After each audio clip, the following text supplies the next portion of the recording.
Good morning, and call to order the November 20th, 2018 meeting of the Pima County Board of Supervisors. Roll call, please. Supervisor Bronson? Here. Supervisor Christie? Here. Supervisor Miller? Here. Supervisor Valadez? Present. Chairman Elias? Presente. Let the record reflect that all members are present. Very good. We have Pastor John Angulo from the Casas Adobes Congregational Church of Christ here today to offer a invocation for us. Thank you so much for coming. Did you bring those beautiful flowers with you? No, I didn't. Gosh, I was going to give you credit for it. Robert, you brought those? Thank you very much. That's a nice thing for you to do today. They're very nice. Appreciate it. Please rise for the invocation to be followed by the Pledge of Allegiance, which will be offered by Supervisor Christie. Please join me in a moment of stillness. Holy One, your name is beyond all human names. We come together this morning to do the work of the people. As we work, give us a passion for the ways of love and mercy, always helping us to remember the least among us, namely children, the poor, and the stranger. Make us good stewards of our resources and of your creation, and in all things may we be peacemakers. As we enter our time of national thanksgiving and gratitude for the bounty we share, open our hearts to do love, justice, kindness, and walk humbly with you. Amen. Amen. Thank you. Please join me in the pledge to our flag. I pledge allegiance to the flag of the United States of America and to the republic for which stands one nation, under God, indivisible, with liberty and justice for all. Thank you very much, Pastor. We appreciate your invocation. Appreciate your time coming down here as well. Moment of personal privilege. Just want to offer everybody my wishes and Familia Elias wishes for a decent holiday this week. And the pastor, I think, had some good words for us about being kind and listening to each other, maybe a little specially this week. I think that those are important things and maybe something we should all live by. But I heard the cats. I heard the cats meowing, Steve. I think they want a home. Pause for pause. Please come forward. We have a number of kittens. Double-fisted kittens. Yes. Today. How many do you have? We have four today. Good morning. Four. Good morning, members of the board. Good morning, everyone. Okay, so we have a very special event happening on Friday, Black Fur Day. So, after you're done shopping, stop by PAC. You can get any animal entirely black or with just black fur for your fees waived. There's a $19 licensing fee for dogs. But it can have any black on it, any black spot. All the kittens we brought today would qualify for the Black Fur Day special. And all the other animals, dogs and cats, will be half off that day. So we are looking to get every animal into a home before the holidays. And just to highlight how important our foster program is real quick, all four of these mouthy guys were bottle babies, what we call, and they had a foster committed to helping them and feeding them every couple of hours for the first couple of weeks of their life. So big thanks to our foster program for making such happy and loud, healthy kittens. So we'll see you all on Friday. Okay. Sounds very good. Ryan, I don't like to pick on people, but those are probably indivisible cats. Well, and he had a birthday recently. He did too. That's right. There we go. See, we get you on a number of levels, so we'll send you home with a kitten. I'm just kidding. Mr. Chairman, point of privilege. Supervisor Bronson. I just want to mention that Saturday is Small Business Saturday. I know Black Friday is coming and we have Black Fur Day, but let's not forget to shop local, shop Saturday and support our small businesses here in town. Right. And wear red or blue or maroon and gold, whichever your persuasion might be or whatever interest you might have in the game this week. I don't know what's going to happen. Seems like we kind of got two rotten teams playing each other. But anyways, it should be fun. Call to the audience is the next item on our agenda. We have Julie trying to stab me with a push pin here. We have 4 cards that have been submitted. So why don't we ask Robert Royce, since you brought those nice flowers for us, Robert, you're going to be first today. Thank you for being here and spending your time. You have 3 minutes, sir. And give us your name for the record, too. Robert Royce. I live in the city of Tucson. I've got a little Jeffersonian reading for you today, but I need to do a short intro. I answered the phone a couple weeks ago, and I heard a voice saying, "Democrats are evil, evil." Slammed the receiver down. But I think things are getting a little out of hand, so I'm going to address it. We think things are divided right now, but the summer of, I guess I don't need to lean into this mic. Yeah, it's pretty good. The summer of 1798 was pretty bad. The Federalists were behaving badly. John Adams was president, and the Federalists were dead set on a war with France, and Jefferson and his Republican Party stood in the way. So the summer of 1798 found Jefferson holed up in the Philosophical Society in Philadelphia with an angry mob of Federalists outside burning him in effigy, burning bonfires and screaming for Thomas Jefferson's blood or war with France, whichever came first. As fate would have it, 3 years later, Jefferson was the elected president, ready to be inaugurated. And the Federalist leaders were spreading rumors that there was rolling guillotines going to go town to town and deal with the Federalists. The Federalists had been behaving badly, and they thought the Jeffersonians would too. So this is how Thomas Jefferson addressed the issue. All will arrange themselves under the will of the law and come together in common efforts for the common good. All, too, will bear in mind the sacred principle that while the will of the majority is in all cases to be respected, for that will to be rightful, it must be reasonable. That the minority also possesses their equal rights, which equal laws must protect. And to violate would be oppression. Let us then, fellow citizens, unite with one heart and one mind. I'm going to have to find my place here. Okay. I brought glasses.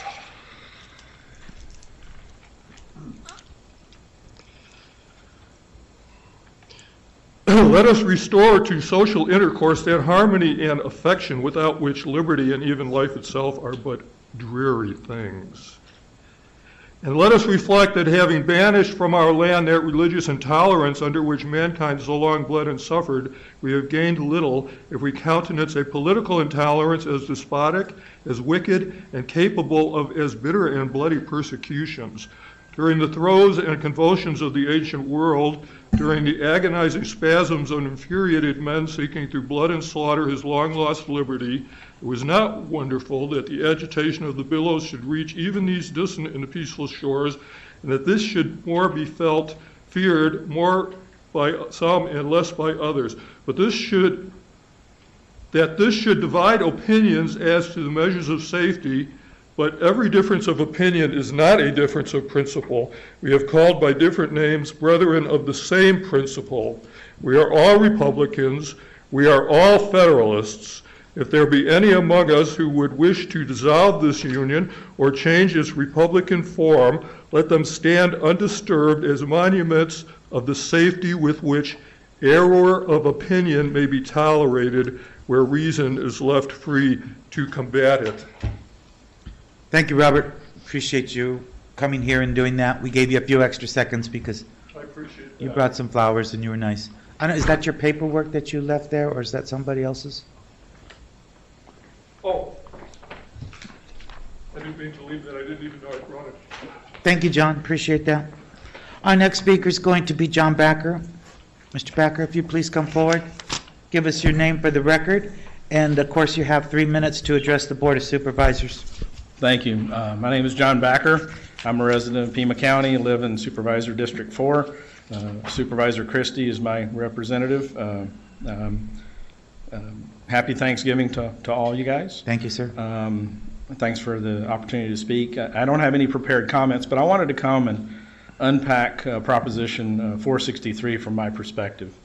Many of us disagree on a good number of things, but if you think in any way, shape, or form that the small group of volunteers with $7,000 budget is what caused that road bond to fail, I just don't see how that's possible. The yes side of that had $220,000 to reach more people, but I think we were lucky this time because the voters saw through it.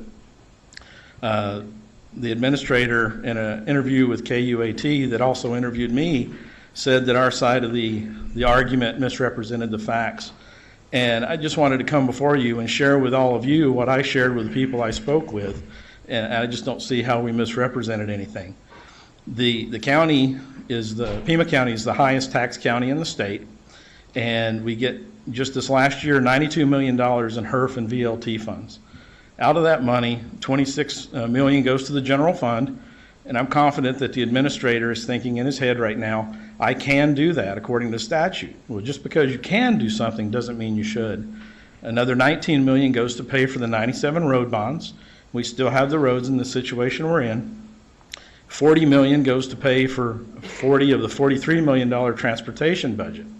And in that same interview that I referred to, the county administrator said that we need about $40 million a year to maintain our roads. And I didn't know this would ever happen, but I think we agree on something. What we need to do is take at least half that money from HERF and VLT and maintain the roads. As Joe Bogart has said, the Army Corps of Engineers says it costs 600 to 800% more to fix the roads than to maintain them. It's not, keeping the residents of Pima County's money as good as it should by not maintaining the roads and instead fixing them. So the voters of Pima County saw that firsthand. And to speak very quickly to Supervisor Christie, I consider us friends. Friends don't always agree, but when they disagree, they speak frankly. I know you supported that road bond, and I was disappointed in that because you wanted to leave it to the voters, but the voters already decided to put you on the Board of Supervisors. You should never have voted for that. It's against Republican principles to ever increase taxes. And my Democratic friends here, we're supposed to look out for those that are in worse financial shape than our own selves. Who do you think pays those increased taxes? It's the poorest of the poor because they're renters, and the landowners are going to just pass that on to them. So I'm out of time. Thank you for your time. Very well. Have a good day, sir. Our next speaker is going to be Jerry Ottoboni.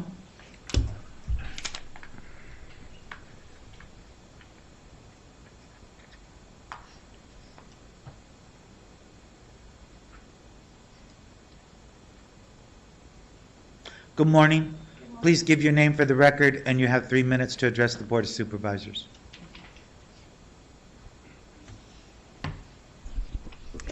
My name is Jerry Ottoboni. Good morning. Chairman Elias and Board of Supervisors. Well, I already said my name, Jerry Ottoboni. Well, the road bond lost.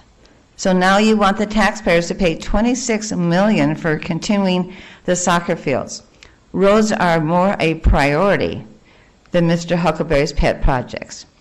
He's going to find money for his pet projects, and as I said before, road repair has never been one of his pet projects, and with our tax dollars for years. Anyway, I have a handicapped daughter. She is deaf and part cerebral palsy. The bowling alley has been a joy for years for these lovely people with disabilities. But because Mr. Huckleberry's friend didn't want to pay taxes, so Pima County purchased it. This is so sad, taking away enjoyment from people who look forward to this entertainment. Supervisor Elias, Valdez, Bronson. His name is Valadez, just to Valadez, correct senor. for the record. Sí. Thank you. Comprende usted. So for people instead, and Mr. Huckleberry, to be for the people instead. You say you're for the people, and yet you vote to take away an enjoyment. So these many people and these wonderful people, shame, shame, shame on you. That bowling alley should remain as it is. Thank you. Thank you, Jerry. Appreciate you being here. Our next speaker is going to be Hanson Fothersby. Thank you very much for spending your time here with us, sir. Appreciate that. And please give us your name for the record, and you have 3 minutes to address the Board of Supervisors. Hanson Fotherby, thank you for letting me speak today. I want to talk about the historical significance of the area of Miracle Mile where the Golden Pin Lanes is. There is an opportunity for the economic revival of Miracle Mile through tourism. Miracle Mile brought in a huge western migration by automobile after World War II. As the people entered the much smaller Tucson of that era, they were greeted at night by a magical light show of neon lights that lined the streets as they passed. This was a special period of American history, as was the old Wild West. The Tucson Rodeo is something of a recreation of the Old West that makes millions of dollars every year for the local economy. The same thing could happen with the Miracle Mile Gateway, just like it could with the Spanish and Mexican history of Tucson. A visit as a child to San Agustin, Florida helped bring this to my mind. San Agustin, Florida makes millions of dollars every year, drawing in thousands of tourists who witness a semblance of a world that existed when the city was founded as the first Spanish settlement in America in 1565. There is an old house there which shares the honor of being the oldest one in the country, along with one that is still standing in Santa Fe, New Mexico today. There are many workers in San Agustin dressed in period costumes moving through its streets. I was thrilled as a child watching a man in a Spanish conquistador costume, complete with the old conquistador helmet, galloping down the cobblestone street with a loud clip-clop. It was like looking back in time. San Agustin is a major tourist attraction which makes millions of dollars every year. It is a city that preserves its history and makes a good income off it, because it was preserved and rebuilt, a lot of its old buildings from the 16th, 17th, and 18th centuries. I believe Tucson is ready to recover from a period of time when historic buildings were torn down to build malls. We have a unique history that can enhance the life of the city. The Golden Pin Lanes Bowling Alley is both historic and a thriving center of fun.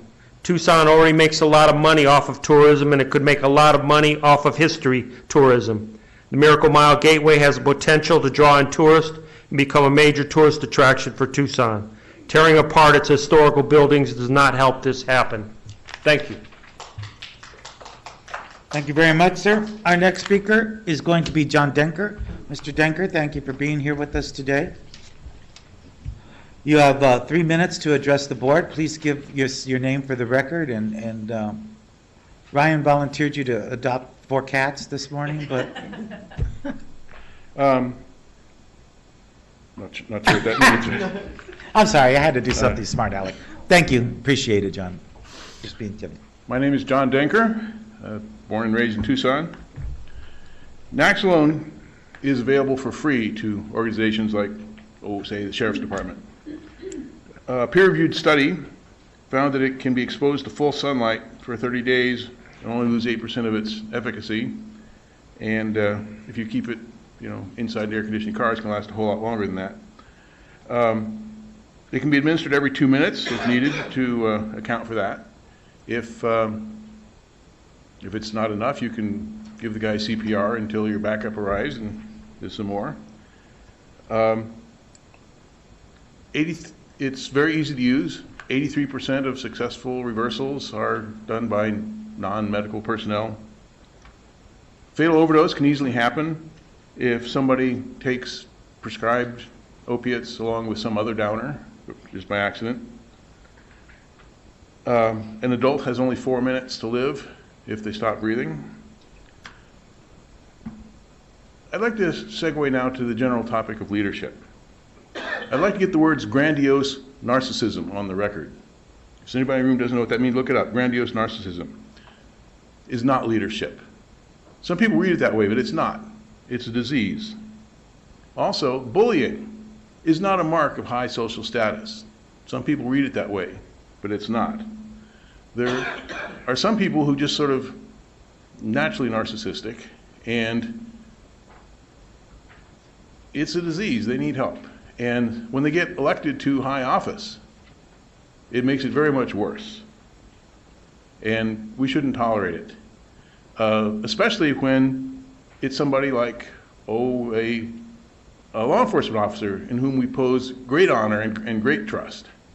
And I really think it's not their place, that they are not delegated the powers of God on earth. That some people seem to think, oh, the guy's a drug abuser, let him die. That's not your call.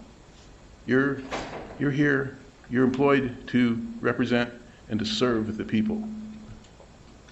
Thank you very much, Mr. Denker. Appreciate your time. Our last speaker is going to be Kristen Randall. Kristen, please come forward and Hi, my name is Kristen Randall. 3 weeks ago, I got a call from a partner of my friend to come to Arivaca. My friend had tried to commit suicide using opiates. He's a young man. He has a broken neck, and he's pretty helpless and hopeless at this point in time. I know and I love people who use opiates medicinally, who are addicted to them, who overuse them, and now one who's tried to take his own life with them. I love them all, and they all deserve to live. Naloxone, also known as Narcan, is an antidote to an end. It reverses the most fatal effects of an opiate overdose, is the stilling of the automatic respiration. It neither cures an addiction nor perpetuates drug use. It is neutral. It's a way to say, we care, your life matters, and you deserve to live. Tucson Police Department and law enforcement all over the world now carry Narcan to reverse these overdoses. It is safe and is cheap, and there's absolutely no effect on someone who is not ODing. It can't hurt, it can only help. Just a few weeks ago, Tucson Police Department was a first responder in a situation where there were 5 young people who were overdosing. They administered Narcan. One of them, a 19-year-old, did pass. The other 4 lived. That means those 4 have another chance. Yet Sheriff Napier refuses to require deputies to carry Narcan. He states that it degrades in hot conditions and that he prefer medical personnel to administer it. To this I say that one, as John mentioned, that there is this peer-reviewed study where they put Narcan in full sun for 30 days. The Narcan only lost 8% of its effectiveness. You can very easily combat this. Every 2 minutes you can re-administer Narcan. It can't hurt, it can only help. It would also come as no cost to the county. And then as far as medical personnel, you only have 4 minutes until there's permanent brain damage. I would want anybody, first responder, I don't jab them in the thigh. I don't care if they have training or not. There's also a nasal spray for those who don't like needles. So I asked the board and Sheriff Napier to require every deputy to carry naloxone. This is a public safety issue and it is preventable. If this is something the sheriff refuses to do, I ask that the board conduct a study, if it's within your purview, to find out what Sheriff Napier's other concerns are about it and how they can be addressed. Naloxone can't hurt, it can only help. If he still refuses to require deputies to carry naloxone, I would ask that we work with Pima County Deputy Sheriff's Association to provide training and kits to deputies who will voluntarily carry this drug. There is no risk, there is no cost, it is another chance, and it can only help. Thank you. Thank you, Kristen. Those are very good comments. Our next speaker, we got 2 more late cards coming in. It's like those last bets getting in the window, you know. So Chris King, come on up here and give us 3 minutes. You have to give your name for the record first, and thank you very much for being here today, sir.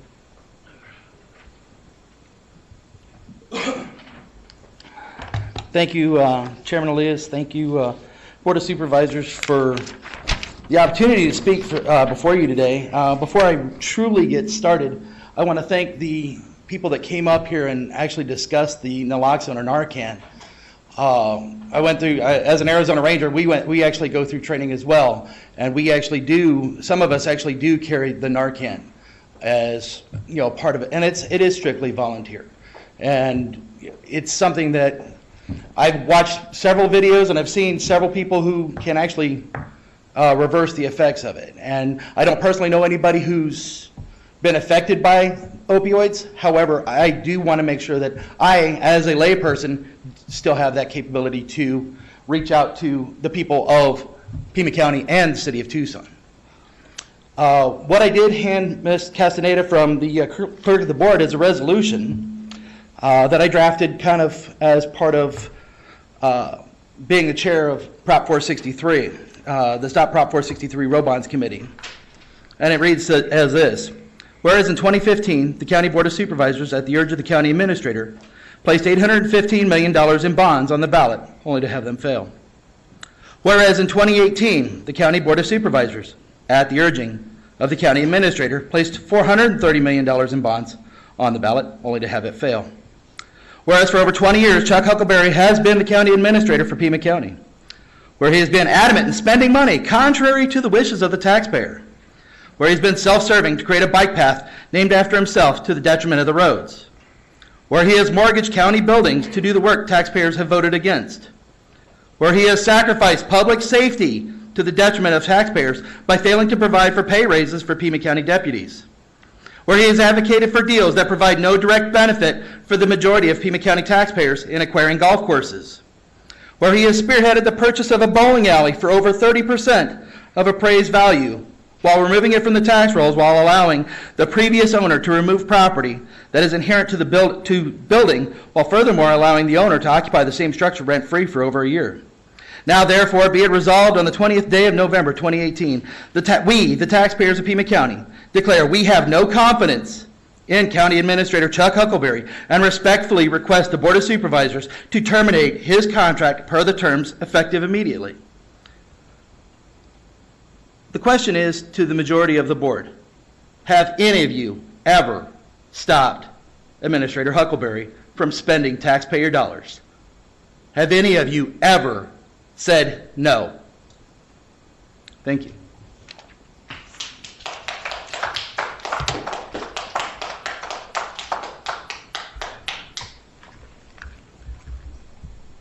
Our last speaker is going to be, excuse me, our last speaker is Ryan Kelly. Ryan, please come forward and give us 3 minutes. And you have to give us your name for the record, please, sir. Yes, my name is Ryan Kelly. I know you like cats. I know you want do, them. but I already have 2. I'm working on Steve. 6 out of is town. the good number. No, it's not. Trust me. Thanks for taking my late entry, the last minute bet. And what I'd like to talk about this morning, it has to do with the HERF funds. I realize that there's a discussion that's going to be had, and I'm curious to see how that goes. But I wanted to make a couple points, and one is that Pima County is not the highest taxed county in the state overall. Yes, our property taxes may be comparatively high against others in the state, but it's below the national average, and unlike many Republican majority counties, we have no county sales tax. Now, it's that sales tax, which our supervisors have thankfully avoided, that would be a truly regressive tax as opposed to that property tax. I understand the frustrations of county residents with our roads. I do. I live smack in the middle of the current Ina Road I-10 construction project. It's been a long couple of years. Got about another one left. But I also recognize the value of what many see as pet projects. The state's outdated sources for collecting HERF funds is inadequate, and that's been pointed out. No doubt the outdated gas tax, the increase in fuel-efficient vehicles, but these pet projects, as they're unfairly called, like Sporting Chance in the Flowing Wells community and that Flowing Wells library. I know I used to live in that community for many years, and to see the before and after of what those can do for the residents of our county is just, it's almost immeasurable. So I commend those projects as well. Yeah, revenue is an issue, and the way we spend that is always going to be contested. But I've seen the real benefit of those projects as well, and I thank you all. Thank you, Brian. Okay, that concludes call to the audience. We have one item on executive session. Move to convene in exec. Motion and a second to convene in executive session. Objections? Hearing none. We'll be back at the sound of the gavel. Thank you very much.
Good morning. I'd like to call back to session the November 20th, 2018 meeting of the Pima County Board of Supervisors. We've been in executive session. Council, please.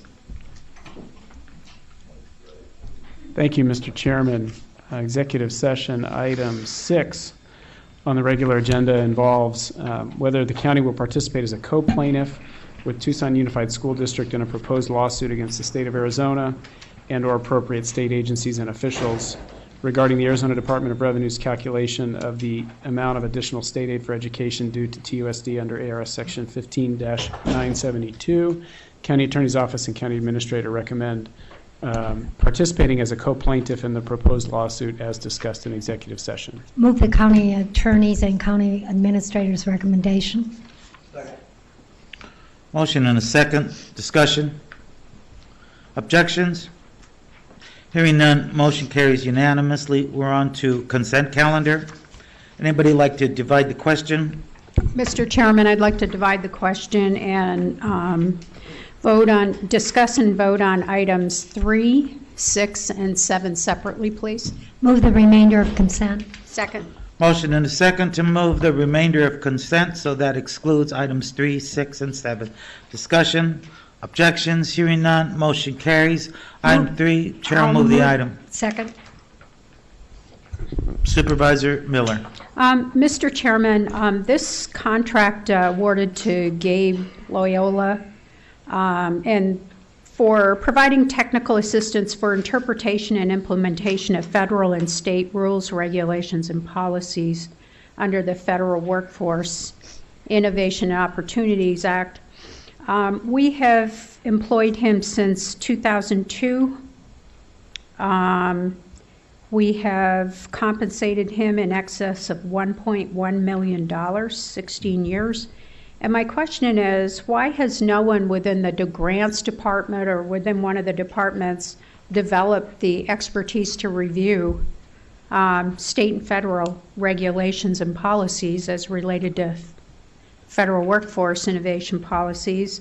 I think we could save an awful lot of money if we had someone internal doing these types of reviews, plus people would learn something by actually reading the rules and regulations. We have to comply with them, so I don't understand why we're so dependent on a contractor who hasn't changed in 16 years. Has anybody got a response to why we don't develop this expertise internally? I've asked this question before, and it always seems to be the same answer. Just because we have this individual that can read state and federal rules and regulations and federal policies, I think it's necessary that we understand those already, or we wouldn't be administering grants appropriately. Mr. Huckleberry. Mr. Chairman, let me allow the Chief Deputy to respond. Thank you, Mr. Chairman. Supervisor Miller, first of all, this went out to an RFP to provide these services a year ago and was re-RFP'd, so while he has been providing services for a certain number of years, the new contract began last year. There are 7 elements for which he is evaluated and the contract is evaluated, one of which is looking at some of the state and federal policies. When the department went out for RFP a year ago, the discussion was that Mr. Loyola has decades of knowledge and expertise, not only dealing with the specific grants, which we do have now within Grants Management and Innovation and other associations, but a fairly unique understanding of some of the federal policies, changes, staffing agreements, as well as new activities that are going on at the state. And for us to add additional staff would be in excess of the amount that he's paid through his contract. Actually, when you look at last year's contract, we haven't even drawn down the full amount. This is a cap. He invoices and bills monthly as needed for the Workforce Investment Board that also assists with the evaluation of his contract. I would just add that, it seems to me we've done a good job in workforce development over the years, and actually been a program and a site that has been honored many times nationally for the work that we've completed. In part, Mr. Loyola adds an extra dimension to all of that. So I think your characterization of his work just being sitting around and reading federal regulations is really not quite accurate, although it's a temptation to look at it that way, but I don't think that's really accurate. I think it's about institutional knowledge surrounding the subject. I also think it's about relationships that he has within the Department of Labor and other sources that have helped to build our one-stop center and our workforce development efforts into something that has really been very successful. 1.1 million over 16 years is a very impressive figure, but I would argue that we've probably received money in excess of that just because of our ongoing relationship with Loyola and Associates.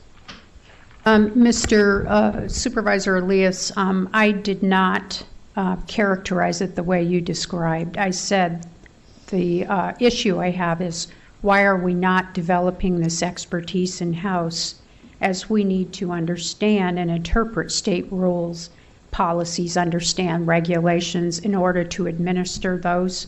And I just believe that we don't have to hire additional personnel. I believe we have plenty of personnel who can take care of this function, and that I believe we should have this expertise in-house versus outsourcing it. So that's just my opinion and my belief that we should not be outsourcing this and continuing this contract. So I'm going to vote no on this contract. Well, I'm sure of that, and I just do appreciate you restating it so that maybe everybody understood a little better what you were trying to say. Any further discussion? Then, any objections? I object. I object. 2 objections noted for Supervisor Christie and Supervisor Miller. We're on to item 6. I'll move the item. Second. Motion and a second. Discussion. Supervisor Miller. Just a point of clarification on this one. The original lease on this, the contract, and they're paying, this is for a government entity that is leasing this facility from us, so they're paying utilities and there's a portion to them. The contract has gone from $200,000 down to $180,000. And if you look at the lease, it states that they're occupying both first and second floor space. But when I look at this, it shows that it's for the first floor only. The item report shows that it's for the first floor only. The second floor has the bulk of the space. I'd just like some clarification on that. Yeah. Mr. Huckleberry or somebody have any knowledge of that? Ms. Lesher, anybody? No? We can come back to that. Yeah, I think I would like to see it continued unless someone has a Mr. response. Chair, we have the facilities Oh, Lisa, yeah, please. director. I'm sorry, I apologize. Something wrong with my finger here. Go ahead, please, Ms. Jessup. Chairman Elias and Supervisor Miller, the original square footage that DES took was in both floors. This is they're only on the second floor now. They've changed square footage over the years, so this Okay. is just clarification of how much square feet they're taking, which is under 2,000. So they're eliminating the 140 on the second? I Okay. believe so, yes. Okay, all right, thank you. Okay, you're welcome. Okay. Any further discussion? Any objections? Hearing none, motion carries. Chair will move item 7. Second. Motion and a second. Discussion. Supervisor Miller. Yeah, this one is, I have a lot of questions on this one. It is for the expanded dollar amount on the Keno Sports Complex. Where do I start? I was looking at Mr. Huckleberry's memo, and on page 2, you were discussing how the revenues after spring training dropped from $1.2 million annually down to $100,000. And then you state that with the recent diversification of the facility, the revenues are up to $2.9 million per year. And I assume you meant from events. And I pulled up the budget data, and I did not find that we were getting $2.9 million per year from outside revenues. What I saw was about 1.1 million in the budget that you had. And these were actuals. And it appears that you may be including some money that comes in through IGA in that.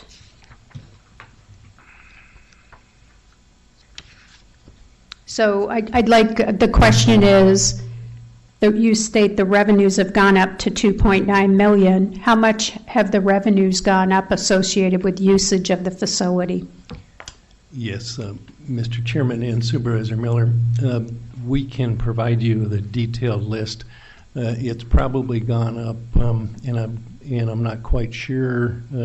I remember constructing that through the charts that are revenues.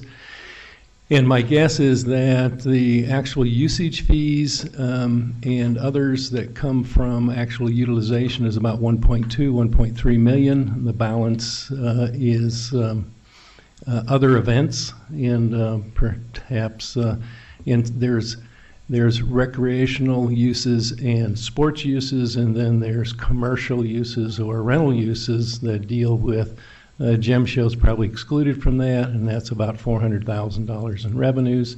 And there's additional revenues now coming in from the facility across the street that was at one time the YMCA that we've taken back and put in the event center. So I'll get the board a spreadsheet of the increased revenues and their allocations by sports and by commercial rents. Okay, because it shows it's got the, for the stadium district for the 18-19 adoption budget, it shows actuals for fiscal year 17.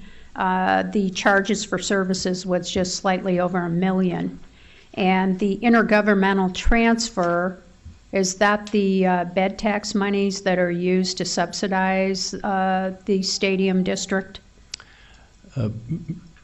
Mr. Chairman and Supervisor Miller, it's probably the car, it's not the bed tax, it's probably the car rental tax. Car rental tax, okay, because the bed tax was $2.5 million. Correct. Okay.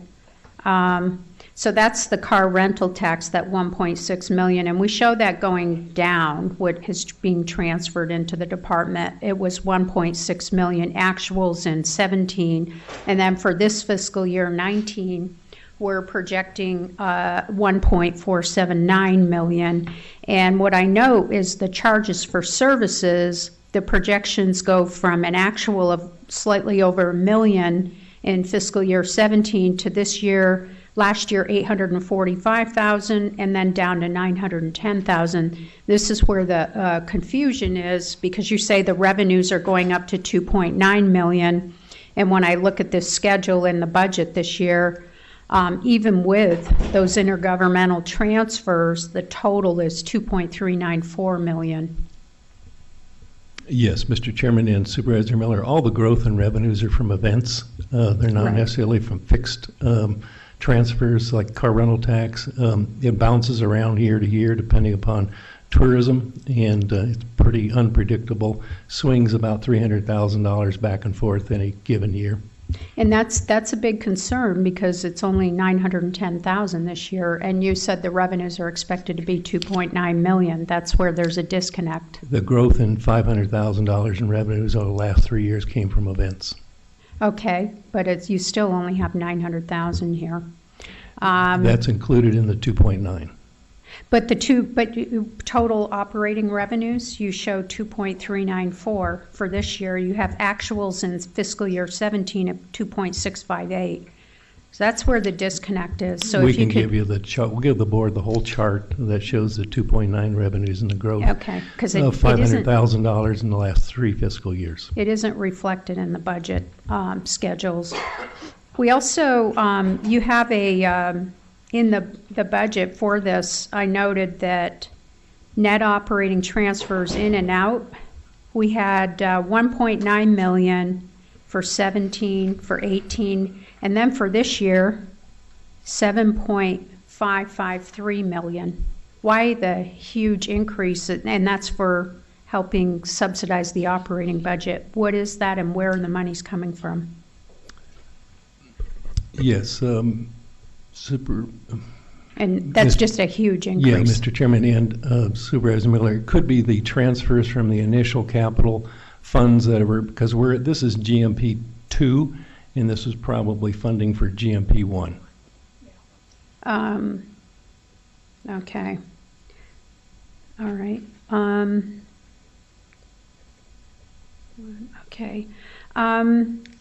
Okay. The thing that really stands out to me is we had a bond election in 2015, and the voters overwhelmingly said they did not want this money invested in this stadium district. And they rejected all of them, and they did not want any further monies invested, yet we continue going down this road against the wishes of the voters, and that wasn't very long ago. And it's getting to the point where why do we even hold bond elections? I guess the voters are now becoming, just the window dressing. They rejected it. They rejected the courthouse, but yet this is where our priorities are. They just rejected the road bond. Why? They don't trust us. They told us not to do something with their money, and they rejected it, yet we go, we don't care what you people have to say. We're going to continue doing what we're doing, and if anybody wonders why the voters don't trust you, I can assure you it isn't because of me. I don't need to say a word. This happens over and over again. And the other thing, as I go down this list of questions, we have these on page 1. You talked about a bonus 20-acre commercial property that is now available for private development. Is that part of the land purchase in 2014? I'm going to ask Mr. Huckleberry to respond to your comments and your questions as well. Yes, Mr. Chairman and members of the board, if you looked at the memorandum that I provided to the board on this, and these have been previous discussions we've had with the board on the Keno Sports Complex, and that the unique part about the sports complex is that its debt was paid off last year, and we're now able to actually do pay-as-you-go financing for improvements to the balance of the sports complex that has been master planned and acquired. And the 3 properties that, again, if you look at the exhibits that were in the material that's used to actually promote private partnerships on the property, that property was originally acquired when the entire property was acquired in the South Complex. And in fact, we just met with investors yesterday who are very interested in all 3 of the commercial properties adjacent to Keno, which is Campbell. And their interest is in developing a complex associated with family hotels, restaurants, and sports entertainment venues. And those will all be prepared for an RFP and sold to the highest bidder. And so I think that what you're going to see is that the revenues, and I think I've discussed that in this memorandum, increase significantly, almost probably double within the next 3 years. And so this basically becomes a key component of economic development related to tourism. And we're already seeing pre-booking for tournament complexes in 2020. And so I think the investment is well worth it. With regard to the bond issue, the voters talked about the financing mechanism, not bonds. These revenues are restricted. They cannot be used for any other purpose, and therefore this is appropriate and wise investment. We can have a difference of... Supervisor, I would just comment, in addition to Mr. Huckleberry's comments, that the voters of District 5 did approve this subject, this particular bond, and a number of the bonds back in 2015. So there's a little bit of a disconnect there. Well, excuse me, at least there is for me and my constituents, and I just want you to recognize that as well. And also, I think this is a really good opportunity to complete some successful economic development in District 2 that is critical to us, that makes our community much healthier, and this is a part of town that has been maligned many times for its lack of business development. And here's a great opportunity to help do that, together with providing a great amenity for our youth, which are definitely in need of it.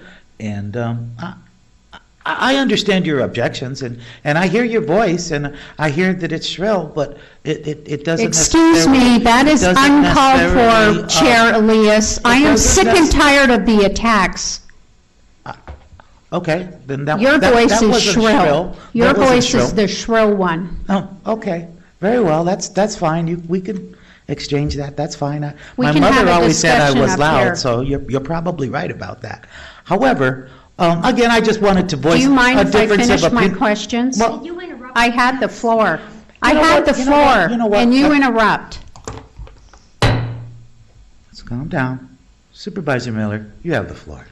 Okay, so that 20-acre... But others are going to speak. When I finish, yes. I always allow you folks to have the floor until I'm finished. You can have the floor when I'm finished. I'm sure. I will. The bonus 20-acre commercial property is from the original purchase, not from the 156 acres that was purchased July 1st of 2014. Is that correct? Because you said it was from the original South Complex purchase. Is it from the original land? Or was it from the July 2014 purchase? That's a pretty simple question, yes or no?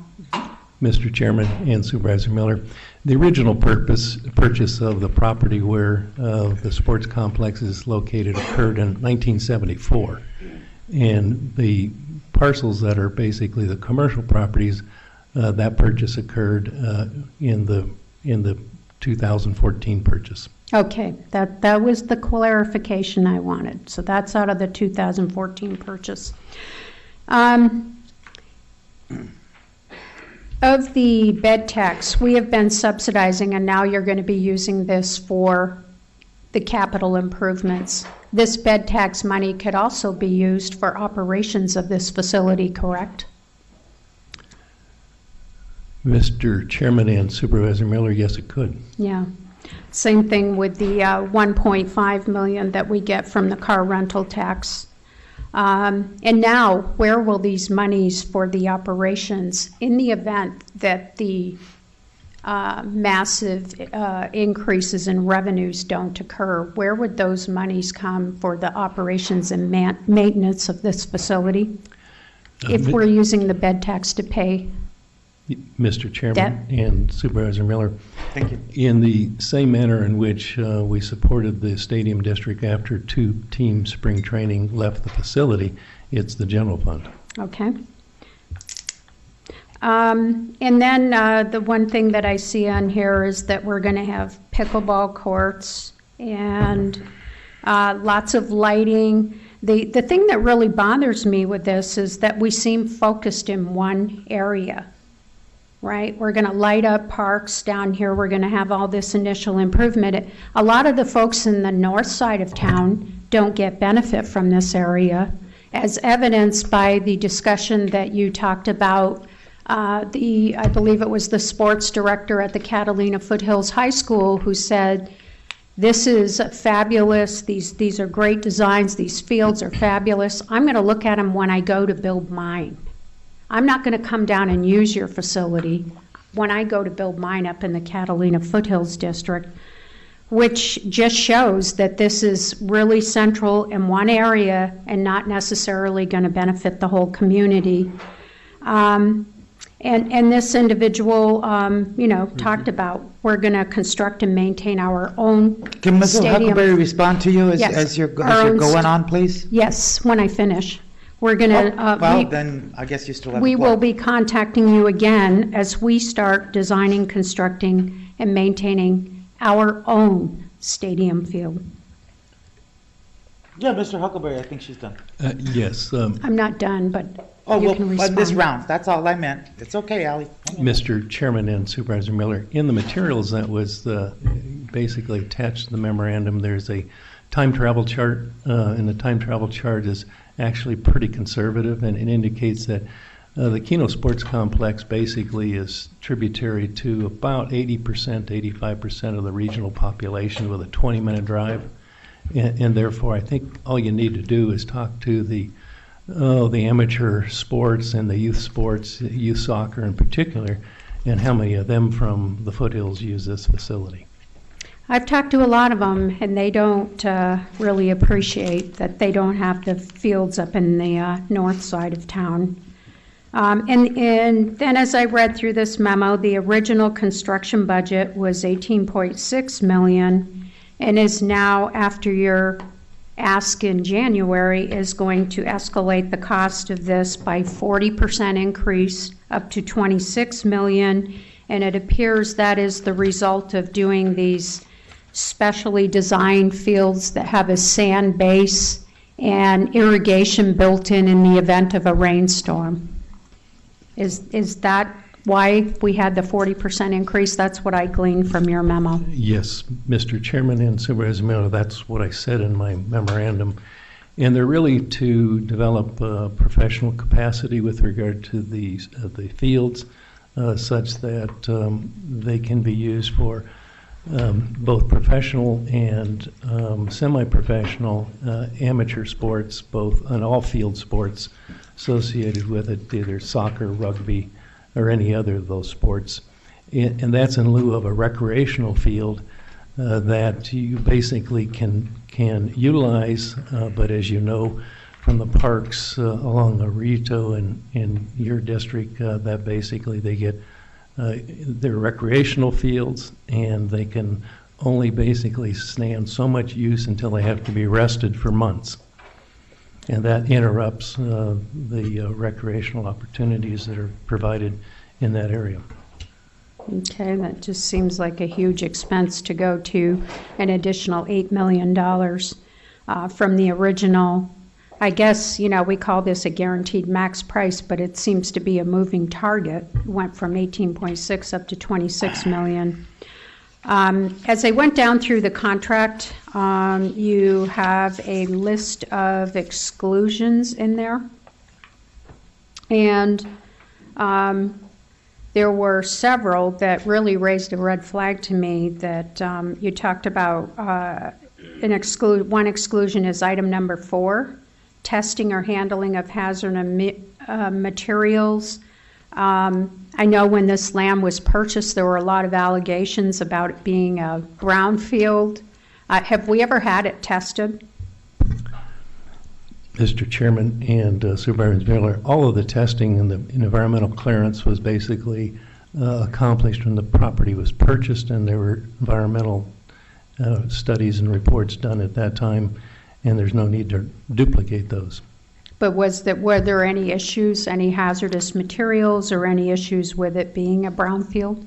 Madam Chair, Mr. Chairman and Supervisor Miller, no, there was no hazardous materials and no brownfield designations. The only thing that was on the property was debris left from homeless camps.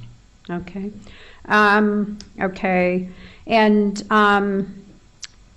item number 8, it doesn't include any security or anything, any closed circuit cameras or anything like that. All that is going to be additional cost if we choose to put those in? Mr. Chairman and Supervisor Miller, those are typically what we call FF&Es, or purchased after the time of construction and determined if they're necessary. So that will be a separate contract? If they are necessary. And the cost of soccer goals, it excludes soccer goals as well. Is that an additional cost? Mr. Chairman and Supervisor Miller, typically all of the, we'll say, athletic specialty equipment is an add-on and something purchased at the end. Okay. So that'll be under separate contract. It's a separate contract, and really is because it's a product that's uniformly purchased, and therefore there's no need to have a contractor markup added to it. Okay, then we have all equipment and any affiliated concessions. Obviously the same answer. Power receptacles. The one that is concerning is item 14, sod establishment and maintenance. So do they put in the sod fields, or is that part of this contract? The maintenance part, I get it, but the establishment of it? Because it's listed as an exclusion, item number 14. Mr. Chairman and Supervisor Miller, the maintenance and establishment of the sod is included in the contract. It says if you look at item 14, it's listed specifically as an exclusion. That's why I wrote it down.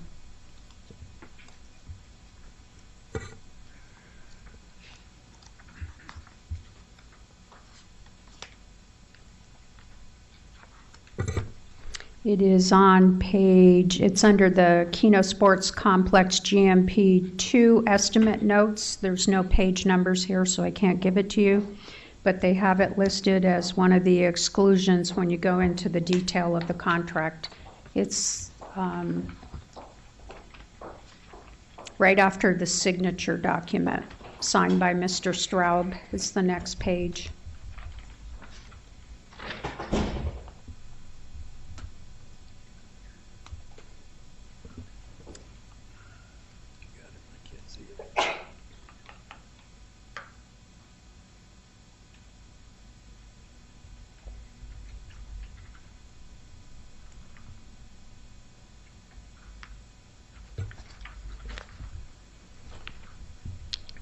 Item 14, per email dated 8/20/2018, it is understood that sod establishment will be handled by owner, by Pima County. Yes, Mr. Chairman and Supervisor Miller, that's correct. Our staff at the stadium will accomplish that. So we're going to pay extra to put in the sod? No, establish the sod, which mows it, means mowing the sod. Mowing it? Okay, that's an interesting word. Okay, establishment versus, okay. Why, I don't know why they didn't just say maintenance, but that's okay. It is a term of art, and it's always good to clarify when you don't know, because I know many people don't know what sod establishment is. It sounds like installation of it to me. What are surface improvements in item 15? All surface improvements are excluded. Does anybody know?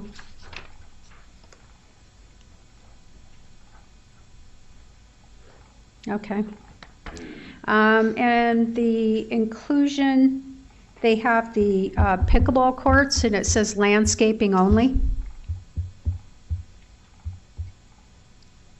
Does that mean they're not going to do the pavement associated with the pickleball courts? I assume there's some sort of hard surface.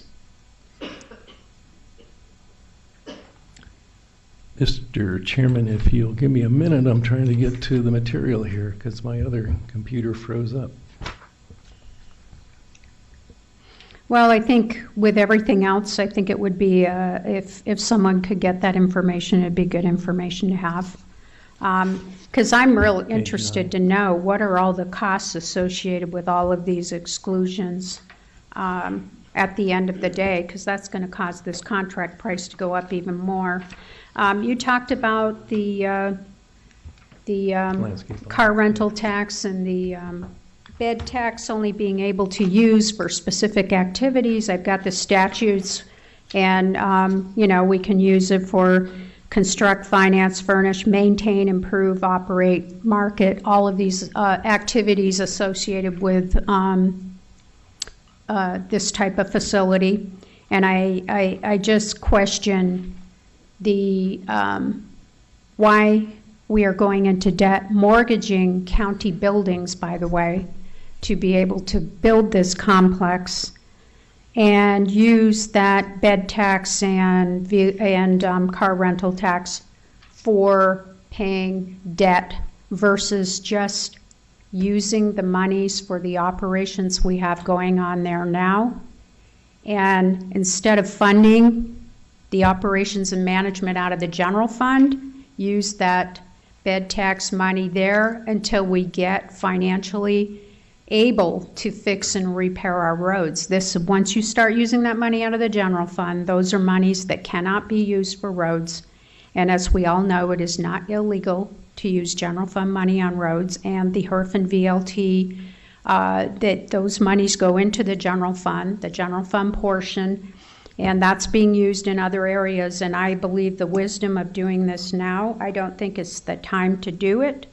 I know we have these opportunity zones for investments, and I just think we need to wait until we have the infrastructure's not there, the hotels, the restaurants. If I look at the one up in Phoenix, they had all these hotels, they had all of these restaurants, they had all the infrastructure in the area, and they also had the Diamondbacks baseball team that is, over a period of time, I believe the last 7 years, donated $10 million to building fields and lighting. They do these grants every year. And we're not in the position to be able to do this. The voters said no, first of all. That keeps coming back to me. The voters said no.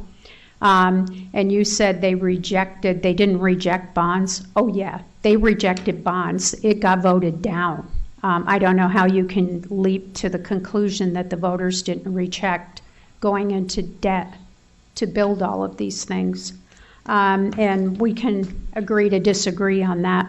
But I think it's specifically not an investment we should be making at this time. I think we'd be much wiser to hold off on that, use those bed tax monies to subsidize the operations and maintenance as it exists, because as you know, as we build these facilities, guess what's going to go up?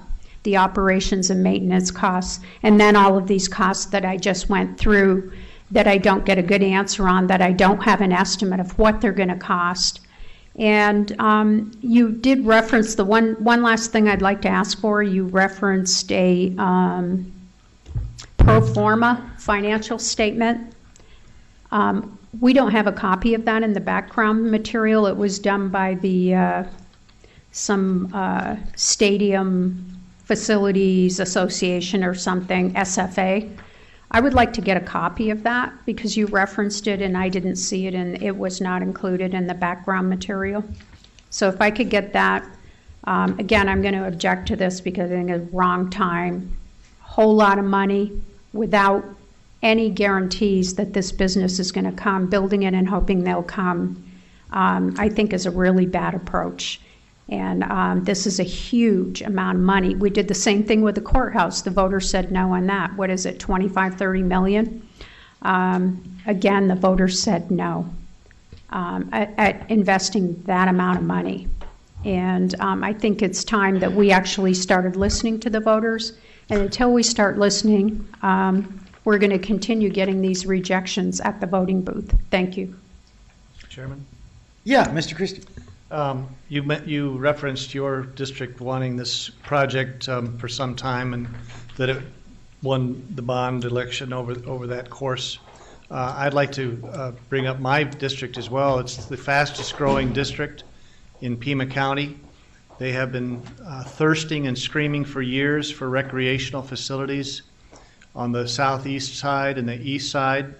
They are very underserved in that area, and this particular complex has had a questionable past, it has a questionable present, and even a more questionable future. I have consistently been against investment in this complex. I feel it's a very expensive and questionable enterprise, and consequently I will be voting against any more funding of this as well. Well, it doesn't surprise me to hear supervisors not wanting to invest in the south side. Nothing new there. Been that way probably since Pima County's been here. So, no surprises, nothing new. I am impressed by Supervisor Miller's list of questions. I think she had a very good list of questions. And they demand better answers and more clear answers. So I'm going to remove my motion to approve. I'm going to make a motion to move this to our next meeting so that Chuck has a chance to put together a more detailed memo regarding Supervisor Miller's questions. And I don't know, Supervisor Christie didn't really articulate his questions, merely insinuated that it was questionable and questionable and questionable. Okay, I can understand that. But As a District 5 supervisor for 16 years, I've heard all that before. So, I'm going to make a motion to move this item to our next meeting. I did. Okay. But you didn't have the seconder with, Oh, okay, well, I apologize then. just procedurally. I understand, Supervisor. Okay. Okay, so my motion is now officially removed. Anybody want to make a motion? You can make yours.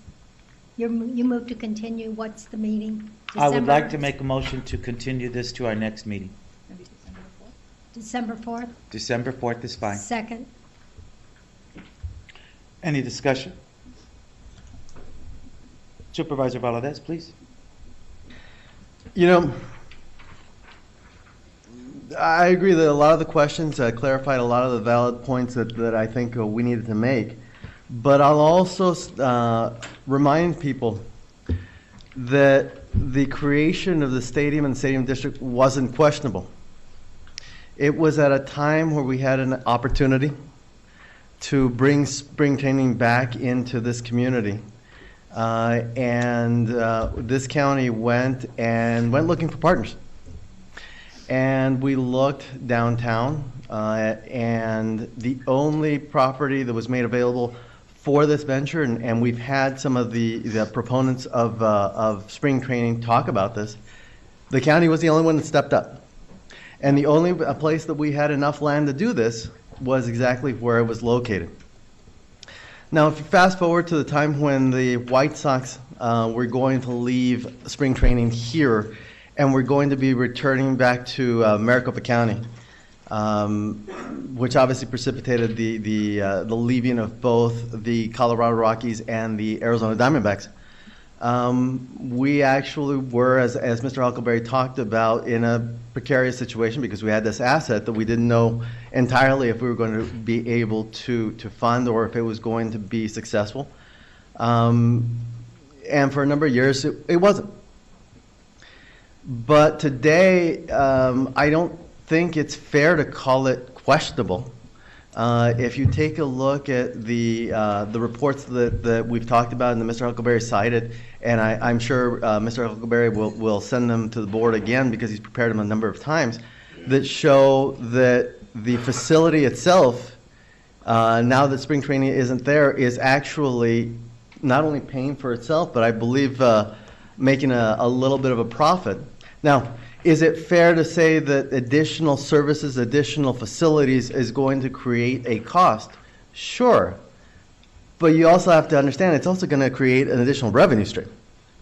Now, obviously, we're talking about an asset in this community. Mr. Huckleberry, I think, referred to over 80% of in the footprint of who feeds into the facility. And if you take a look at Reach 11, which is going to be an equivalent facility or minus the amenities that we're going to have on the south side of the stadium, it's not necessarily in where most of the people wanted out in Maricopa County, but you know what? People will travel. People will go from one side of town to the other, preferably than going to New Mexico, going to Phoenix, going to California, going to Texas, and other locations, because it is closer. Part of what makes this an asset is that the stadium itself sits not only on Keno Parkway, but right off of I-10, making it easy access, particularly once ADOT finishes its improvements and makes Country Club an on-off ramp location.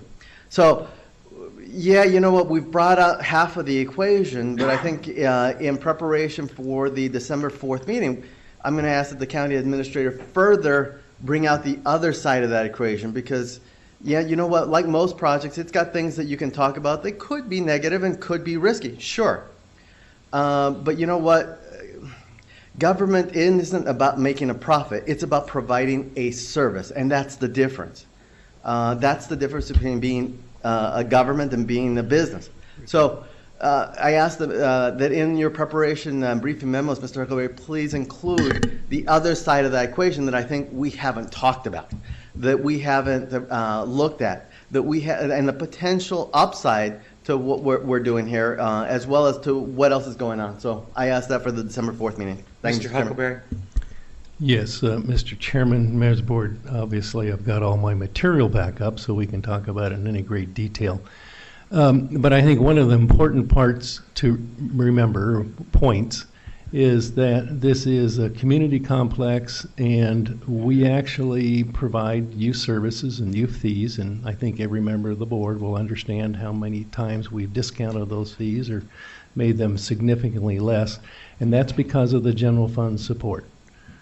Without the general fund support, this is going to turn into a complex similar to spring training facilities in Phoenix, which basically excludes the general public from those facilities and the use of those recreational facilities.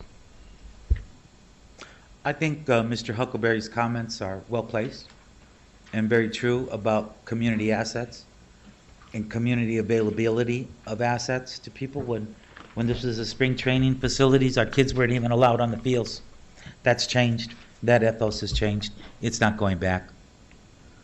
But I think this conversation has been littered with all kinds of innuendos and insinuations, and I appreciate Supervisor Valadez's comments and look forward to whatever materials we have available to us for the December 4th meeting. Roll call, please. Supervisor Bronson? Aye.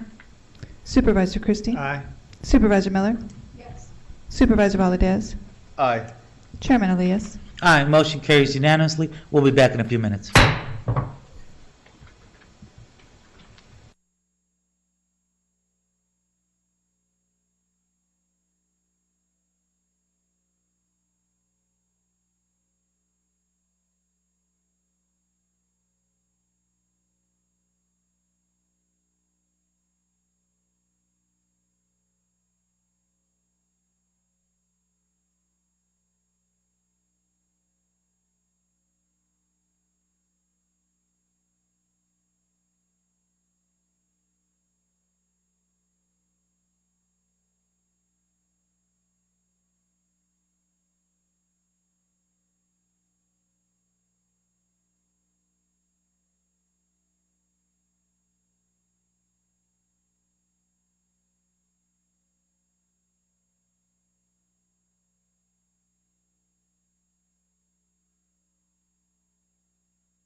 like to call back to order the November 20th meeting, 2018 meeting of the Pima County Board of Supervisors.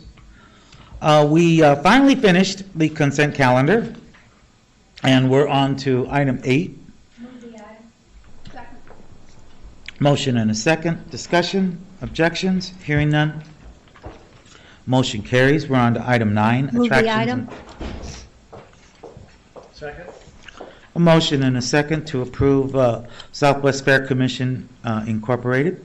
Mr. Chairman? Supervisor Miller? I just have some questions, general comments, questions on this one. This company, Blue Bayou Motorsports Park, is running the Tucson Dragway, and we're giving them this contract that can go for 2 additional 5-year options. Question I have is, we have kind of a general one. We have a lot of properties that Pima County has operators for.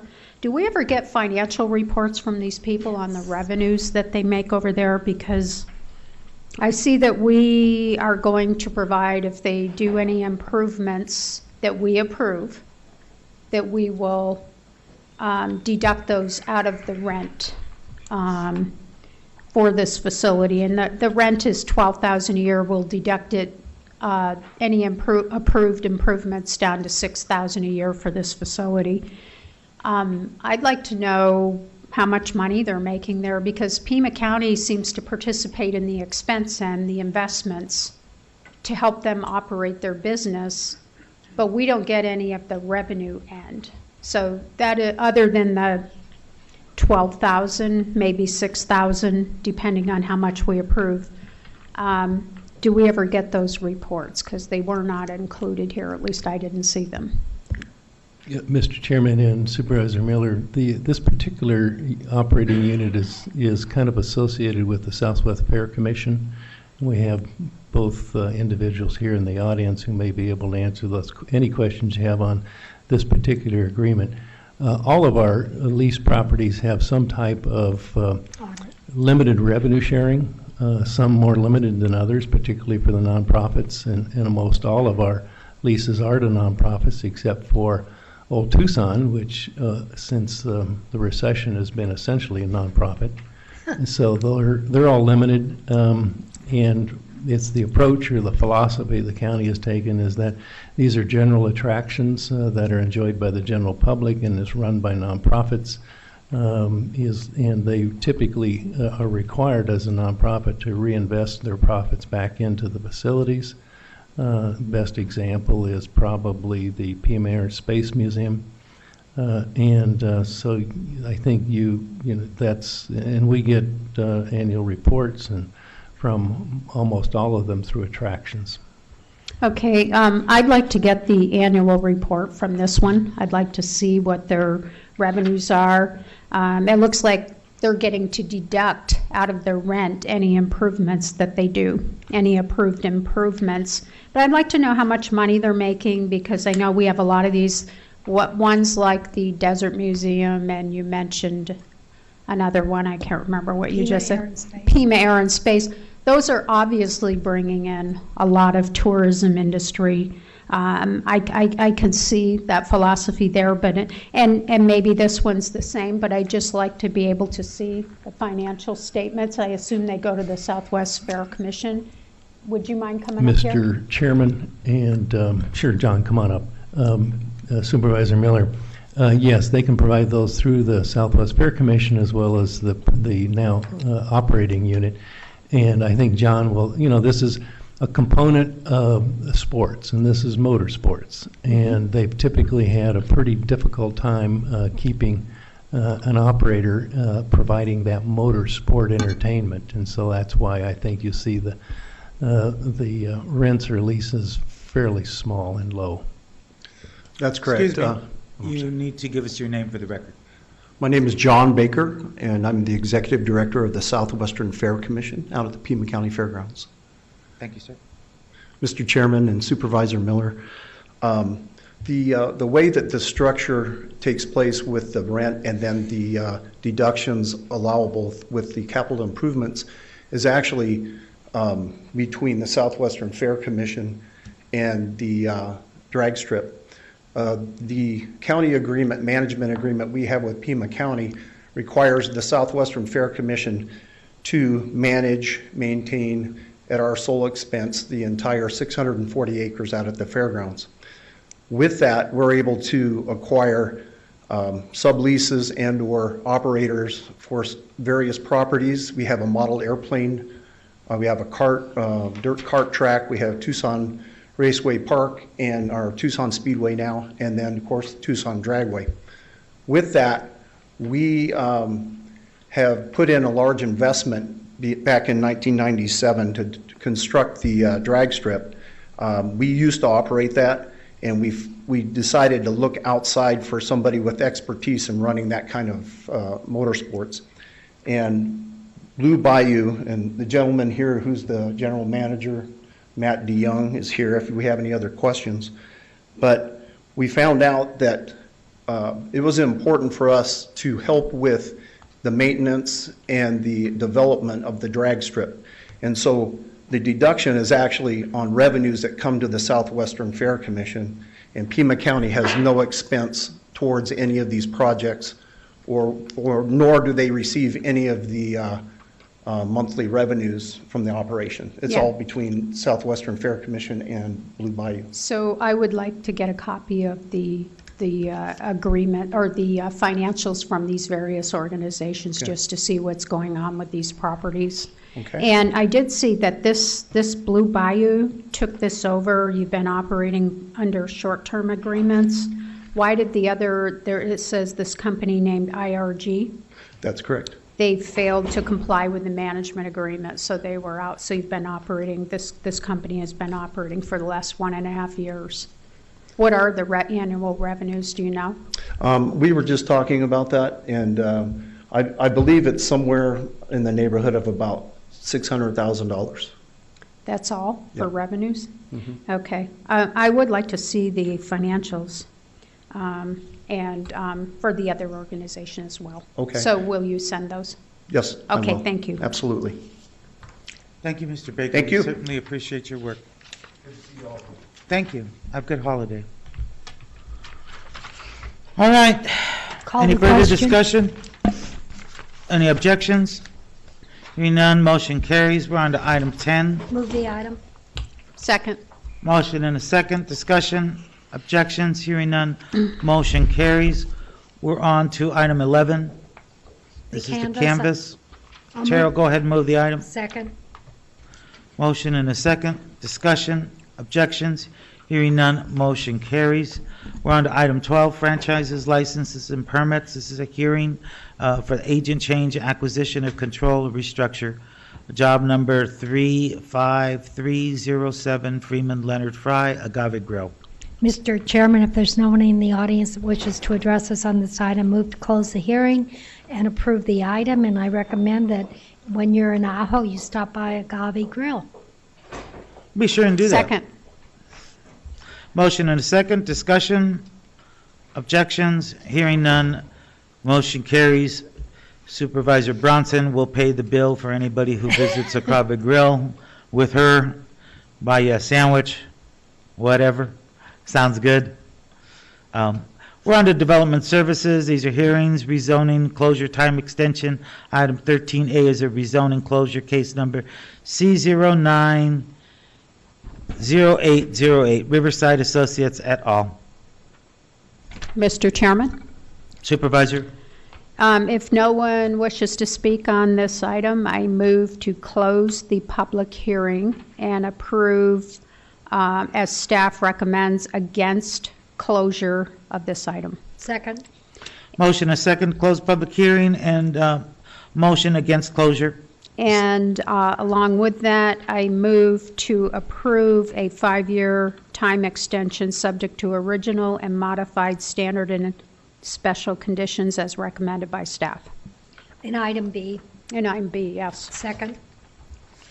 Okay, so your motion is against closure on item A and approval of item B, which is a 5-year time extension, subject to original and modified standard and special conditions, and close public hearing. Yep. Discussion? Objections? Hearing none, motion carries. We're on to item 14. This is a hearing time rezoning time extension, case number C090909, Orange Grove Property LLC. We do have one speaker who's asked to speak to this item. Judy Giles, if you'd please come forward. And if you could give us your name for the record. And you have 3 minutes. Thank you for spending your time here with us today. Judy Gillis, and I'm speaking for... I'm sorry I mispronounced your name. Judy Gillis, that's all right. That's okay. Everybody does. I'm speaking for Carol Taylor, who owns the property and now lives in an independent living place in New Orleans. And they would like to keep the extension, the rezoning. They're trying to sell the property. They don't want it to be rezoned. So you're in favor of the time extension? Say it again? You're in favor, you're supporting the time extension? Yes. Thank you. Very good. Any questions? If Thank none, you. thank you very much for being here. Thank you. Mr. It's Chairman? a pleasure. The board, Supervisor Miller. If there's no one else that wishes to speak to this item, I'd like to close the public hearing and approve a 5-year time extension subject to and approve a 5-year time extension subject to original and modified standard and special conditions as recommended by staff. Second.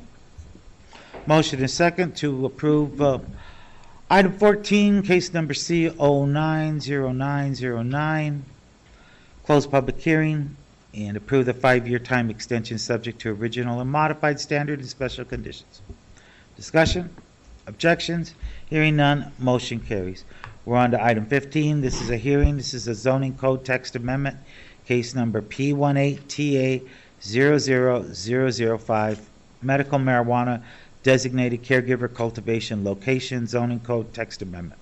Mr. Chairman, is there anyone in the audience that wishes to speak to this item against the item? If not, this brings us kind of in the same ballpark as the city of Tucson with their ordinance. So I'm going to move that we close public hearing and approve P18TA00005 and ordinance number 2018-33 as recommended by staff and the Planning and Zoning Commission. Okay, we have a second. Motion and a second to approve item 15, case number P18. Did you second? Yes, I did. Okay, fine, thank you. Case number P18TA00005, including ordinance 2018-33. Discussion? Mr. Chairman? Supervisor Miller. The problem I have with this one is it's allowing the caregivers to cultivate marijuana with as a conditional use in residential zones, rural homestead and GR1 zones, and they have to meet the setbacks, et cetera. But the issue I have with that is that cultivating marijuana, it's very, very fragrant. And I worry about children on neighboring properties if someone decides to do that in a care zone. I know that it just concerns me that I know it has to be enclosed and the maximum area is 250 square feet. However, I prefer that we stick with the zones that we have defined already so that it is not in residential neighborhoods. So I will be objecting to this based on that. Thank you. Mr. Chair, Supervisor Christie. I'll be objecting as well. Well, should we vote? Call the question. I guess. All right. The motion and a second. Discussion is finished and roll call. Supervisor Bronson? Aye. Supervisor Christie? No.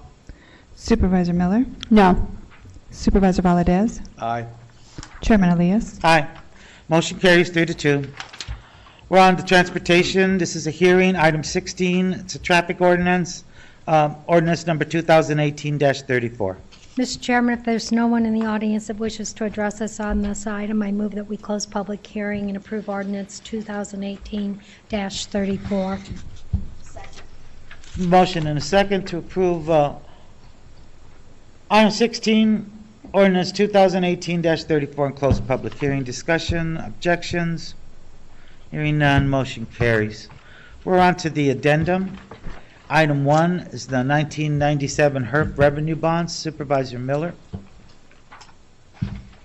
Mr. Chairman, we have $62 million per a memorandum from Mr. Huckleberry left from the 1997 HERF revenue bonds that have not yet been issued. And I believe in light of the very significant road repair problem we have, I know these were originally to be used for capacity improvements only, but as we did a few months ago, approving $18 million to use those for the repairs of roads, of arterial and some of the collector roads. I am going to move that we use the balance of these monies, $62 million, to repair roads.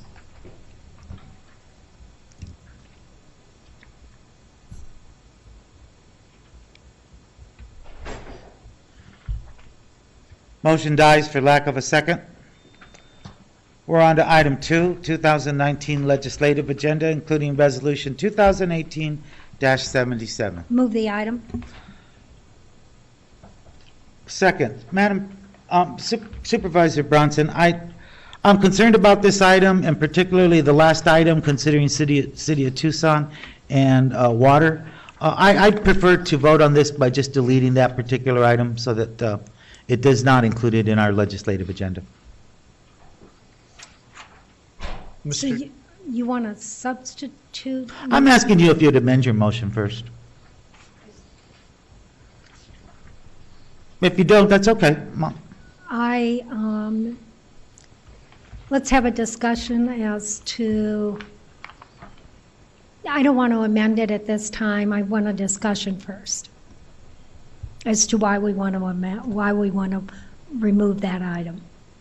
I could be amenable, but I think we should have a discussion. Supervisor Christie? If I could move on to other areas on the... You say whatever you'd like. Thank you. Mr. Chairman, do we have a second on that motion? It's mine. You seconded it? Yes. Okay. So I thought it was conditional upon her removing that item, but you're... I never said that. Okay. That's what I heard. I heard wrong. Thank you. Supervisor Christie. Thank you, Mr. Chairman. There's 3 areas within the legislative agenda that I have issues with. The number 1 of the list of 3 is on transportation. Immediately, it stipulates to engage the focus of the county on supporting legislation to provide the Regional Transportation Authority another half-cent sales option. My concern is that I think to jump neck deep into that issue without analyzing the entire issue and to look at the ramifications of a new legislature, the fabric of which we have no idea as to how they're going to approach trying to help, if at all, Pima County solve its infrastructure and road condition problems. I think we're jumping into this too quickly, that it should not be an immediate priority, that it requires reflection and a thoughtful approach. So I would urge that this item not be a priority, but something that needs to be discussed, analyzed, and looked at as we progress through the year, especially with the new legislature. The second issue I have is under grants and cost disclosures. It states here that the board's authority, the legislative agenda wants to ensure that the board's authority over both federal and state grant acceptance for county agencies is retained and not modified, diminished, or eliminated because of the board's recent decision to decline the Operation Stone Garden grant. Several meetings ago, Sheriff Napier and I presented a resolution calling for the sheriff to have the ability to determine whether or not a grant is that would issue around public safety, be his decision to accept, and that the board should not interfere with that decision, as he is the duly elected sheriff and chief law enforcement agent for the county. So consequently, I have a problem with the county trying to again interfere with Sheriff Napier's decisions on grant acceptance. And finally, Mr. Chairman, on number 3, under border counties, the issue is that the present effort to secure the border by the federal government has and continues to cause increased infrastructure stress in border communities and county governments who are required to provide and maintain critical infrastructure, and it goes on to describe what those infrastructure issues is. In my cynicism about this issue, think this might be a ruse as another attempt to try to create a portfolio or a series of issues that would, again, stress that any kind of law enforcement grants along the border not be allowed. And I think this is just one more area where the county is trying to prevent the sheriff from doing his job by creating a legislative, perhaps a straw man in this. So on those 3 issues, I will be objecting to this legislative agenda, Mr. Chairman. Thank you. Very good. My comments about the item related to the City of Tucson is about local control, and ultimately the city and Pima County, especially out of all the jurisdictions in the state of Arizona, have suffered terribly from interference by the state legislature in terms of local control, and now we're asking to interfere on the City of Tucson's right to local control. And while that's troubling in itself, they have not made any decisions that have hurt us or in that way yet. I just think this is bad timing. I think we should be more strategic and have conversations with the City of Tucson to try and resolve these issues, because I think there are issues there, but I think there are things that ultimately we could talk about and reserve and clarify and get right with them without including the state legislature. I don't see us getting anything out of the state legislature as well. Business as usual. Mr. Chairman, I'll withdraw my original motion. Oh, go ahead, Supervisor Valadez. Please. I'm sorry. Mr. Chairman, I missed exactly what we're talking about. What are we talking about? The last item on the legislative agenda regarding the Tucson Water and the City of Tucson. Okay, thank you. You're welcome. Supervisor Bronson. Mr. Chairman, I'll withdraw my original motion, if the seconder agrees. Okay. Mr. Chairman, I'll make a substitute motion. Please. To approve the legislative agenda minus that last item. Second. Mr. Chairman?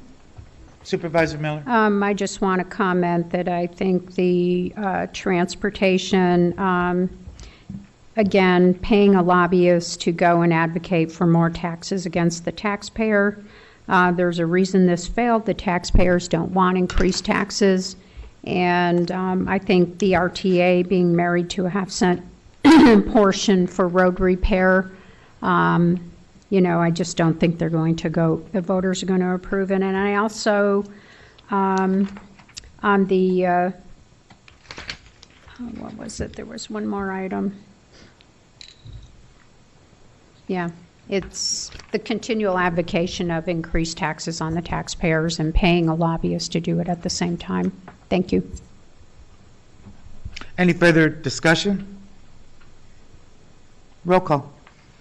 Supervisor Bronson? Aye. Supervisor Christie? No. Supervisor Miller? No. Supervisor Valadez? Aye. Chairman Elias? Aye. Motion carries 3-2. We're on to item 3, County Attorney. Mr. Supervisor Bronson, please. This is on indirect expenditures. Our attorney is recommending approval of everything submitted by the county attorney as regards indirect expenditures. So I will move approval. I, however, have some concern as it relates to the monies being given to the school districts, the project graduation and University High graduation night. would note that while I think these are admirable, I'm sorry that Flowing Wells wasn't included. That's a school district that has asked for monies in the past for graduation night, and they're at 80% free or reduced lunch. So I think it would have been nice to have had Flowing Wells included. The other thing I would ask, if we decide to approve this, is that we get a report either from the county administrator or the county attorney's office detailing the RICO funds over the last 10 years, not their usage, but the amount of RICO funds and the projected amount for the next. It seems to me those funds have been going down, and I'd like to get a sense of how that has tracked over a period of a decade since we first began having access to those funds. Sounds fine. I just don't think there's a problem there. So I'm moving approval. Did we get a second? I don't remember. Second. Okay. I meant a second. I apologize, Supervisor. Very good. Any other discussion? Any objections? Hearing none, motion carries. We're on to item 4, Human Resources. I'll move the item. Second. Motion and a second. Discussion, objections?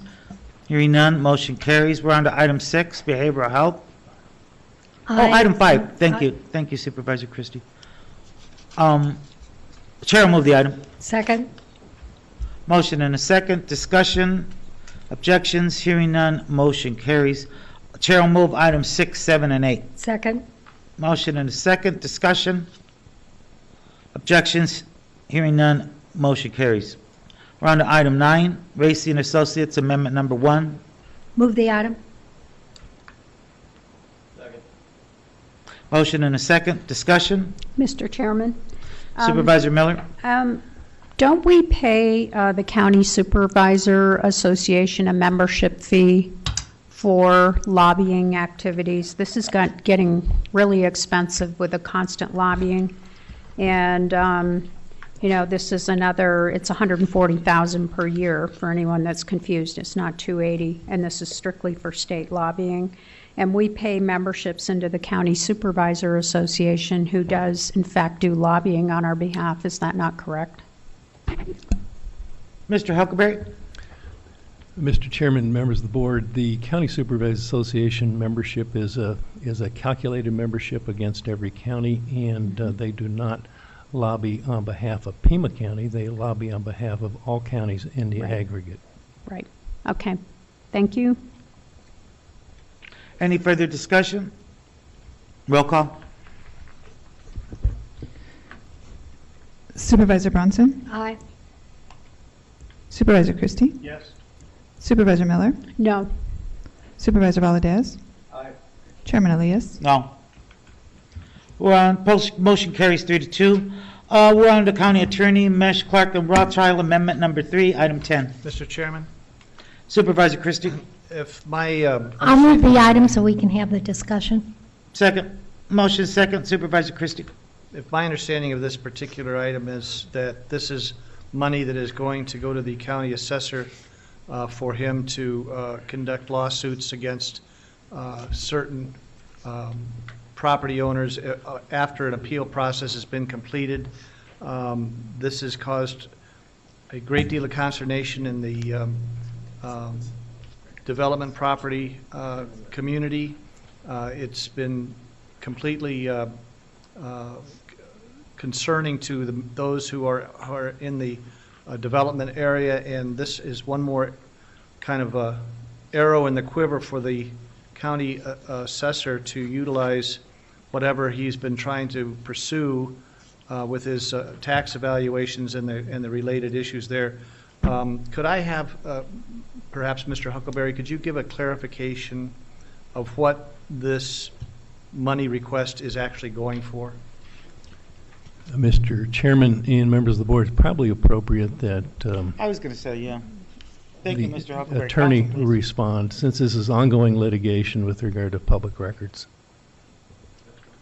Mr. Chairman, Supervisor Christie, this Could you item... please speak up? I'm sorry. That's Mr. okay. Chairman, Supervisor Christie, this item relates to a specific lawsuit that was filed by a tax agent, I guess, requesting public records of the assessor. That lawsuit was litigated in the trial court to judgment. The assessor appealed from that judgment, and the appeal is still pending. Our office conflicted the matter out, so the expenditure of money on outside counsel is appropriate, and that's where the matter stands now. So this is in order to add money to deal with the expenses of the appeal. Mr. Chairman, Supervisor Christie, I share your concern, Supervisor Christie, regarding the assessor, but I think, as our counsel has pointed out, this is ongoing litigation, and I'm not sure we can, I feel that we have to approve this item because of that. Mr. Chairman? Supervisor Miller? A question for the county attorney. Why is the funding source the general contingency fund versus coming out of the assessor's budget? Because typically we have them pay for his own. Mr. Chairman, Supervisor Miller, I'm not sure I'm the best one to answer the funding Huckleberry. source on the contract. Mr. Chairman and members of the board, typically all of the litigation that's outside counsel is reimbursed by the county out of the contingency fund because there's really no other place to charge it to, particularly when it's representing the board against the assessor in this case. And then, so in the lower court, it was found that he was ruled to turn over those public records. Was that the court ruling? Mr. Chairman, Supervisor Miller, it was a complicated ruling, and we weren't really participating in that. I think there was a determination that there were certain records that had not been turned over that had to be turned over. There was also an attorney's fees award. The matter's on appeal now. I don't frankly know what issues are being appealed, whether it's the underlying public records ruling, the attorney fee determination, or both. I just don't know. Okay. For a point of clarification, it was the assessor that appealed. Mr. Chairman, Supervisor Bronson, correct. The assessor was the defendant. He was sued initially, but he appealed from the judgment. That's correct. Okay, thank you. So in the judgment, it stated that Pima County would have to pay the attorney's fee, or the assessor would have to pay the attorney fees? Mr. Chairman, Supervisor Miller, it was a judgment against, I guess, the assessor in his official capacity, which is effectively a judgment against the county. Okay, thank you. Okay. Any further discussion? Objections? I object. One objection noted for Supervisor Christie. The chair will move the remainder of the addendum if it's okay with everybody. I don't know. Second? No, Mr. Chair. Okay, I'll withdraw my motion. I'll move item 11. Second? Motion and a second. Discussion? Objections? Hearing none. Motion carries. We're on to item 12. I'll move the item. Second. Chairman? Supervisor Miller? I just have a note of that on this particular grant, they require advance notice. There's a special condition that requires post-award approval, required to use a non-competitive approach in any procurement contract. And I note from the documentation that they are planning to use a procurement contract over that amount. I just wanted to note that they do need advanced approval, because I did not see that there was any advanced approval included in this contract. So just a note of information. Thank you. Any further discussion? Objections? Hearing none, motion carries. We're on to item 13. I'll move the item. Second. Mr. Chairman? Supervisor Christie? I have some questions on this acceptance. Arizona Family Health Partnership. First question that I have is the actual amount that is being conveyed to them. According to the background, the county has to match with a $381,000 plus grant, and the revenue and the total amount shows under the background of $460,147. My question is the total $460,147, or is it 460,147 plus the match of 381,000? What's the total amount? That's my first question. Dr. Garcia, excuse me, I'm sorry, my mind went blank, Francisco. Mr. Sorry, Chairman, right, Supervisor Miller can attest it happens all the time. Mr. Chairman, Supervisor Christie. So first of all, the Arizona Family Health Planning Group is the intermediary that is the recipient of those CDC funds. So the amount that we are getting from them is $460,000 total. It's been complicated because the CDC, for the purposes of this contract, has been extending it by 3 and 6 month allocations, and so it's hard to make the math, to simplify the math. But the bottom line is, yes, we are getting $460,000 in total. The county contributes 381,000 of our own resources to the family planning endeavor. So between the CDC grant and the county's grant, the Family Planning Center will be receiving a total of what? Our total investment in family planning is the sum of that, 700 and a little bit over $750,000. So in order to get the $460,000 from the CDC, the county has to participate in the amount of $381,000. Correct. So the total grant really should reflect that $700,000 figure, don't you feel? So I think I understand what you're asking. So we are placing in you're right, the total amount of the investment is in the $750,000 range, but the actual federal dollars that are coming down to us is that $460,000 amount, and that's part of why we've noted it in that format. And the $381,000 from the county's side, where is that coming from? So it comes from a variety of different sources, but as you know, the health department operates as a special revenue fund. Therefore, we generate a certain amount of income from users who come to the clinic, and we generate a certain amount of income from those activities. Much of that match comes from those revenues. Is any of this money coming from the general fund? Some of it may be coming from the general fund, yes, because as a special revenue fund, some of our resources also come from that side of the house. Is there any way you could provide me with a breakdown of where all of the funds are coming from, Sure. both the federal, the general fund, and the county, and any other grants? Happy to do it. That's my first question. My second question, upon visiting the website of Arizona Family Health Partnership, it listed a series of its quote-unquote partners. One of its partners was Planned Parenthood. Upon looking into the website further, there was a statement that somewhat of a disclaimer that Planned Parenthood in this partnership was not performing any abortions. That, to me, I have a deep cynicism about their, shall we say, economy of truthfulness on that issue with Planned Parenthood.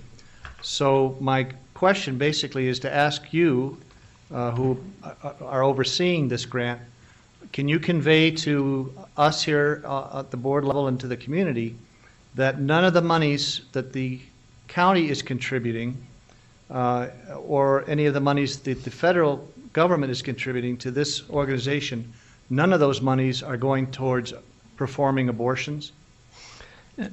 Chairman Elias, Supervisor Christie, I can say without any hesitation that None of these resources currently are being used for the purposes of the provision of abortion. Currently.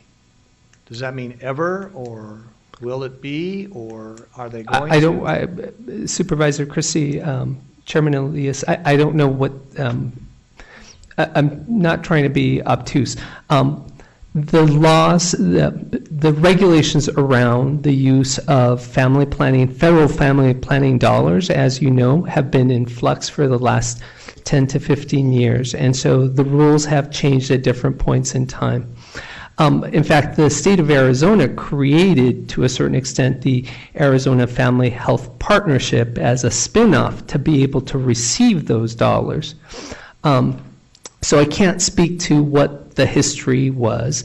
I can tell you that under my watch since 2013, none of the federal family planning resources have ever been used for the purposes of providing an abortion. Would you ever be notified by this organization or its member organizations if monies were being designated for abortions?